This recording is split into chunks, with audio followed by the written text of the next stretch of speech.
Hello and welcome to Whisky.com, where fine spirits meet. And I'm here in Edinburgh, in the part of Leith is called, and it's quite a big part of Edinburgh, and it used to be its own city. So it was a very, very important city back in the days, and it used to be an import-export hub for wine, fortified wine and spirits. So they got a lot of wine and sherry in casks, and they were emptied out here and bottled in these kind of bottles. They actually did have a lot of glass production in here as well. So they had an homage to the Leith Glass Works. Unfortunately, they closed, so this is not produced in the Leith Glass Works as they're closed. And then after they emptied these casks and filled them in these wine bottles, which the shape is kind of an homage to these wine bottles, they actually got shipped to the Highlands and filled with the Ushkeba or the whiskey, and then came back to be emptied here, to be bottled or to be drunk in Edinburgh. So it was a really big trading hub. And nowadays it's part of Edinburgh, and we have the Lind Lime Distillery here. Also part of Edinburgh was a doctor named Dr. Lind, and he actually came from Edinburgh and had the cure for scurvy. Scurvy was really a bad thing back in the days when they had ships. They didn't eat any vitamins, and he found that if you eat citrus fruits, then you don't get any scurvy. So this is the Lind part, and the lime is just heavy on lime, and we'll find that out later. In terms of the recent history of the Lind Lime Distillery, they have been at the Tower Street Stillhouse, and that was also in the part of Leith, but they then upgraded here into this building here in 2022, and this is a really nice building. It has a lot of artwork on it, and you can visit it and have your tours and all your nice tastings around here. And let's get in and see what the secret behind this Lind Lime gin is. Let's start off with the ingredients. Before we get into the individual ingredients, we can start off right now to say they're 100% organic. There's on the newer bottles we have a lay on the back that has the Scottish Board of Organic Producers or something. I probably butchered that, but it is certified organic, and all the ingredients therefore have to be certified organic. Everything is organic. We start off with what makes a gin a gin. It's the juniper. That's where the gin comes from. The juniper. And classical juniper, not to be missed in any of the gins. Next up, we'll have the coriander. Very common in gins these days, and it gives you a bit of a... very common these days, and it gives you a bit of a freshness inside your gin with a little bit of a citrus note as people interpret this freshness. Next up is the pink pepper. Some call it red pepper. It's the pink pepper. It gives you a warming spice. Also, it's a bit more juicy, more fruity than the red pepper, and not the black pepper. And red pepper is more commonly used in gins. From what I've seen, it just works better in the gin. Then we come over to the roots. We start off with the Angelica root. Here it is used to get the earthy tones from the Angelica root, but it also usually gives you a little bit of that sweetness that has the Angelica root. This one is really earthy. Next up, we have the licorice root. It's a very woody root, and if you see the bits in there, they are really woody. I just chewed one, and it really tastes like the sweets that you know from your candy shop. And it's really licorice. Probably they use not that much because it's really strong. In the end, we have the orris root, or the iris plant, and that's the root from them. And this is heavily used in the industry of perfume. They are the biggest consumers of the orris root, and they use that to emulsify the flavor, so to round off the whole flavor profile that you have within your gin or your perfume. And this is also used in the Lind Lime gin because of that. The last ingredient is nice because it's fresh. They use fresh limes, and they don't use the juice.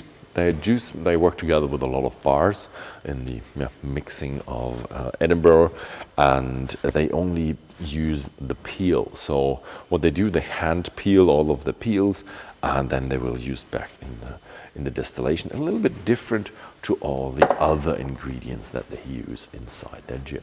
Behind me are the stills, and they actually don't do extra maceration, they actually do maceration inside the pot. So all the ingredients I mentioned at the beginning, except the lime, are then put into the pot, mixed with natural grain spirit, but they buy it at 96%, and if they had fill it with 96% natural grain spirit, they would end up in the end of the distillation, they would still have alcohol inside the pot, and still distill, and then it would be dry, because 96% is the acentrope, which is the highest point you can distill.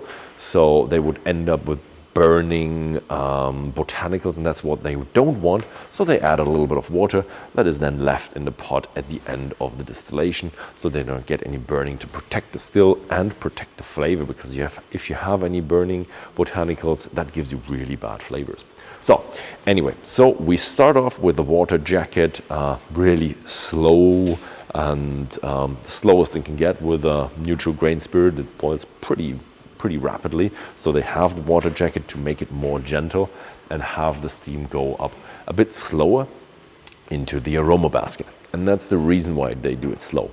If you have the slowness, you have the alcohol vapors have more time to react with the lime peel. And the lime peel, they actually do use the peel.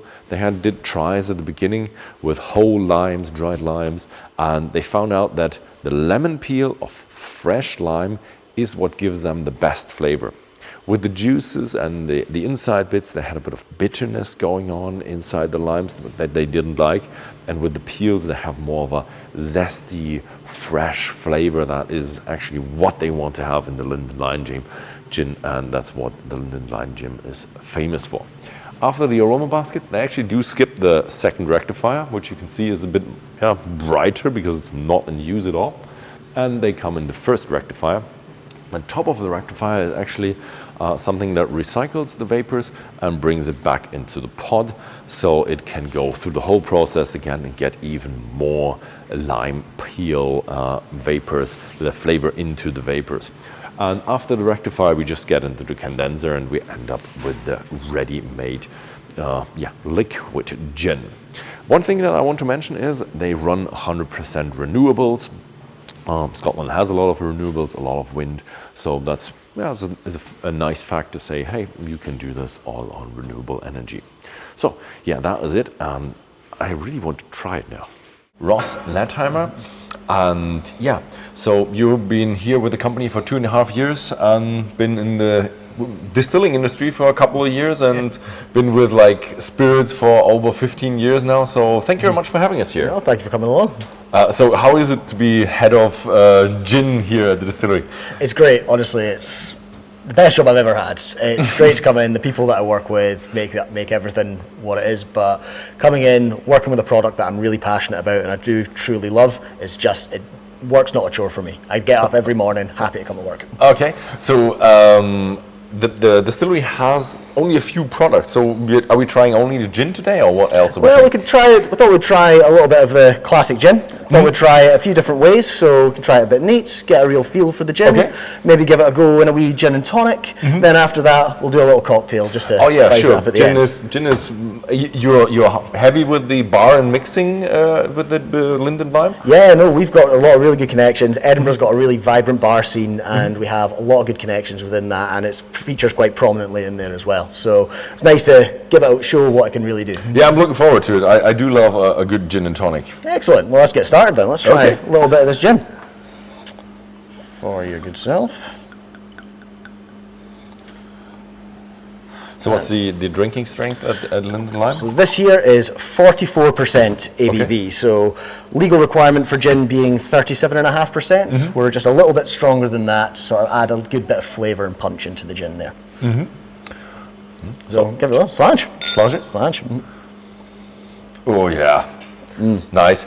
Yeah. You have the juniper. So yeah, it is a gin. It definitely is a gin, because some of the new Westerners are a bit like a low on juniper. You have it feels like a classic gin with a spiciness and a lot of zestiness. Yeah, it's really the peel, the zestiness when you have that lime, and you have the peel. Some of the, in the bar scene, they always do like this. A little bit of garnish, a bit of flair on the end. And you have that feeling when you get the glass to your mouth and you have that garnish. It's in there as well, as a flavor. No, absolutely. That's the one thing that we were always striving for when we started, the concept of Lind Lime started, was particularly in the sort of early to mid 2000s, big gin boom within the UK, and there was lots and lots of things coming out, really pushing the envelope. We wanted to just make a real classic benchmark London dry gin, and so we really wanted to focus on just that strong juniper backbone and lime peel, just to really add that nice bright bit of zest and a little bit of warming spice that comes in through the pink peppercorns. Yeah, it's nice that you have that warming pepper, because it has a bit of pepperiness. It's a full all round on that side. Yeah, absolutely. But that's the thing; it's versatile in so many different ways. You can drink it just neat, if that's how you like your gin. You can drink it in a gin and tonic. It works well in a cocktail. It just goes with so many. I'm really ways. excited about how I've obviously tried it, but I'm still really excited about how juicy or how zesty it is in the flavor. Yeah, well, let's give it a wee try then, shall we? Yeah, let's try.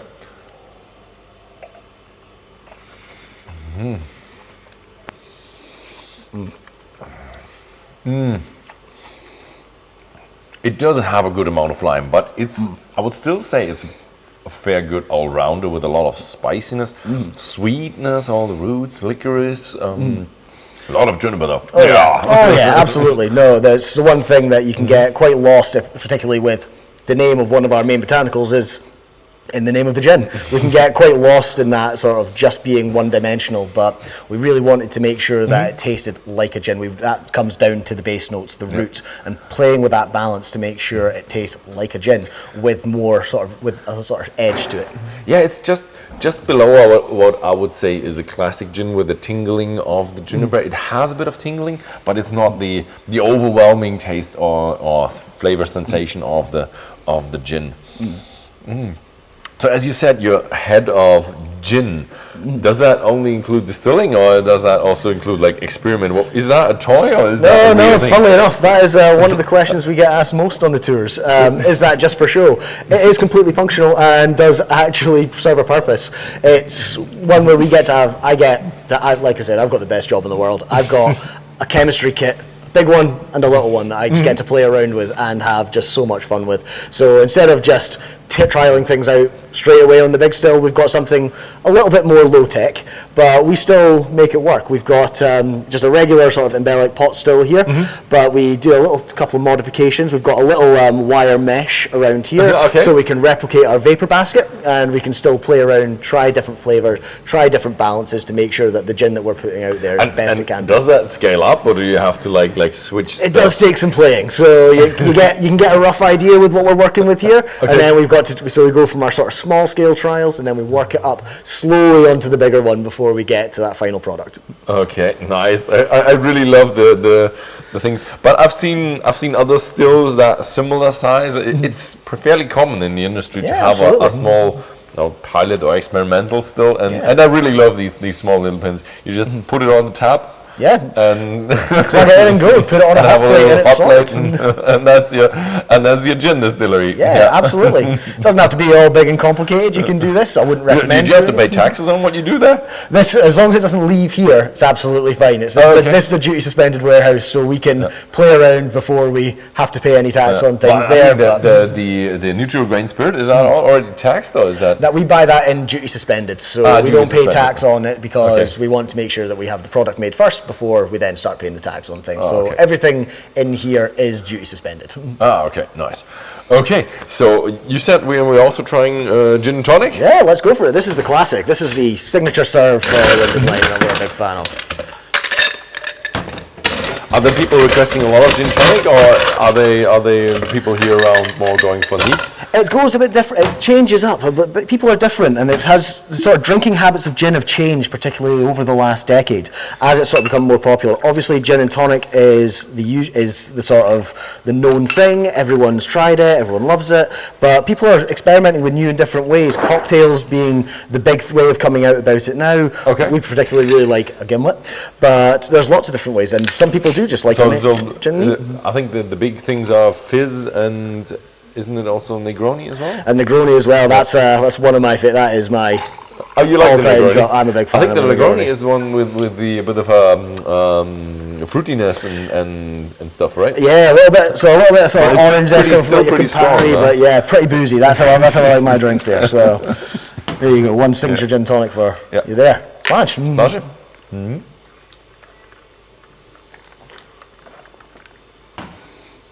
Oh, it comes through. It comes through. You have the tonic, you have the lime, a little bit of the spiciness. Yeah. Very refreshing though. Oh yeah, that sunny day outside in a beer garden or out in your back garden itself, nothing beats it. It is just perfect. Well, what I always I'm a bit afraid because when you consume a gin tonic, it's you just take big gulps. When you do neat, then you just take forces you to slow down and appreciate it. Yeah, it's always a bit dangerous to have the gin tonic, but I really on a hot day this is really a nice summer drink.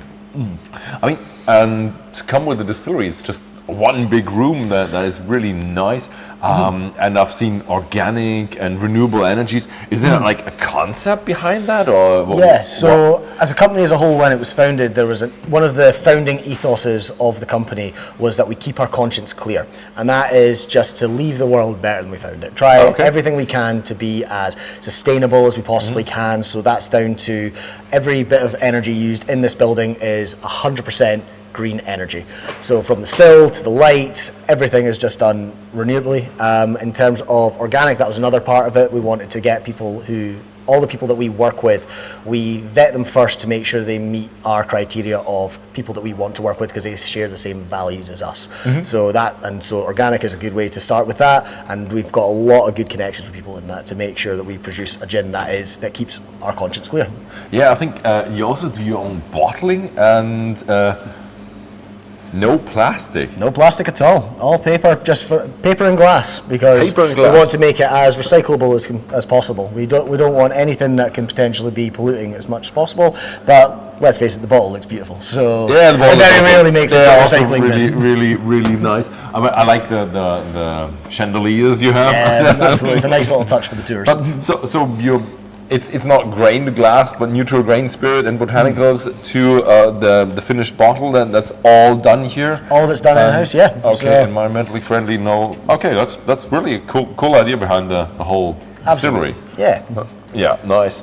And yeah, I'm not going to finish all of it because it's in the morning. Fair enough. I'm gonna have another couple sips. Really, guys. Yeah, it's really nice. It's hard to put away. Yeah. So.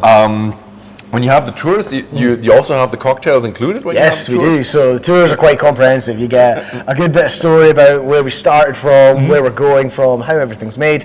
You get to bottle your own little mini, as well as you get to make yourself a gimlet. Did I try a gimlet? Yeah, let's try a gimlet. Excellent, let's go for it. So you get to try the little bottling? You get to do your own little mini bottling yourself. Okay. So. And is do you always do a gimlet, or do you also... We always do gimlet. Gimlet is one of these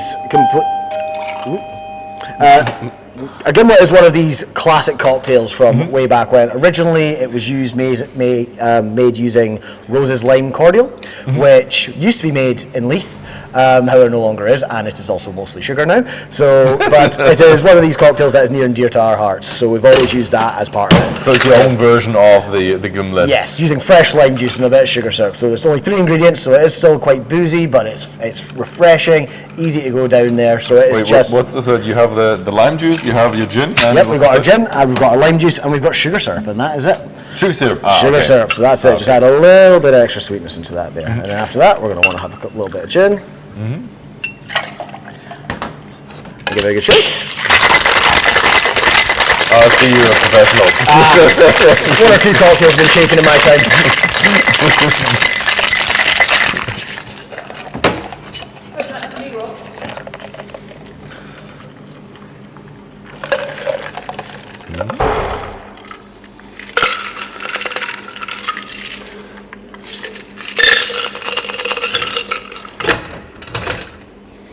And 1 gimlet for your good self. Okay.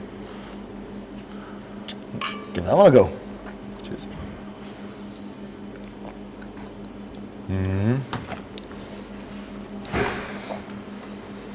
Very fresh. Oh yeah. Okay, now comes a little bit of the spiciness, that gin the comes through the after. pepper and the gin coming through, and junipers. But I like it. It's simple, but it's I don't know what makes it creamy. Is that the sugar syrup? Just shaking it up, just a bit of shaking it up, adds a nice bit of texture to it there, aerates it a little bit, creates that nice silky mouthfeel while they're going down for it as well. Because it really changes the mouthfeel. Yeah, it's great. And really makes it creamy and easy to drink. It's but from what the taste is, there's still a lot of alcohol in it, right? Oh yeah, absolutely. It's still booze forward. Do have to highlight that one there. Booze forward, yeah. The old classic cocktails are always booze forward, right? Absolutely, yeah. Yeah, they were just boozing and just hiding it. That was absolutely. The cocktail scene. That was the safest way to drink at the time. So. Oh, that is nice. And so you work together with a lot of bars? Yeah, so we've got quite a lot, like I said before, Edinburgh's got a really vibrant bar scene and it's only growing recently as of late. They started with the Edinburgh Bar Show, so there's lots of cool things happening with that, lots of brand activations coming in that we like to be a part of as well to make sure that we're sort of pushing our brand out there and letting all the bartenders know. We have quite a lot of bars coming down here for tours so they can see the place, get to know us a little bit. I'll usually take them through how everything's made and just have them down for a good time. Yeah, and I've seen like your really good thing and it works well with us. We do sell a lot of the stuff. What I want to ask is there anything plans for the future? Is that just one, or what are you experimenting? Well, that's it. Yeah. So this little still's been getting a lot of use as of late. We're playing around with exploring citrus from around the world. We want to really. Lime's been obviously the main showcase for ourselves, but there's just so much untapped potential out there for us. So we can look for like bergamots and oranges. Just a couple of things that we've been looking at, just to really show what we can do with our gin and how it can be versatile with other citruses in there as well, just to sort of explore that world and see how it goes. So there will be more co-range then? We're working on it. Okay, I'm not going to divulge anything just yet. But, okay, so it takes a bit of time to find the right recipe. Works a bit of recipe, but it's a fun job, man. Yeah, it's a bit tough to when you bring out a product, you have to be confident to that thing is now really good, and if you bring out something that is not good, then it might show a bad light on the other product as well. So precisely. There's a bit of pressure there. It means a lot. It's a lot of distilling. It's a lot of gin drinking to make sure it tastes good. So what do you have? A little bit of a panel like the other employees? Yeah, so we've got quite a lot. We've got a good sort of team that we work with, and we sort of have people from different backgrounds, different preferences that like something a bit different. We normally sit down every couple of weeks where we take them from just regular Lind Lime, making sure that the quality is maintained, as well as anything new that we're working on. We all sit down, have a discussion with it, make sure that we're happy with where things are going. There's obviously a lot of voices and a lot of different things, different things being said, so we need to take that into account, but we're a really good team that work well together, so it's best. So we'll probably get the information a bit of ahead of the time when it comes to the usual channels. Absolutely. And we'll put it out on the Whisky.com and Whisky.de newsletter at the appropriate time when it comes out, so keep being subscribed to that. And so thank you very much for showing us, making the drinks and stuff. And good luck to you with the experimenting. You'll be the first to know. I'll send you a bottle out myself. So. Okay. Yeah, thank you very much. And thank you very much for watching. And if you found the Lind Lime gin interesting, then have a look at Whisky.com and Whisky.de. You can buy it there. And thanks for watching, and see you next time.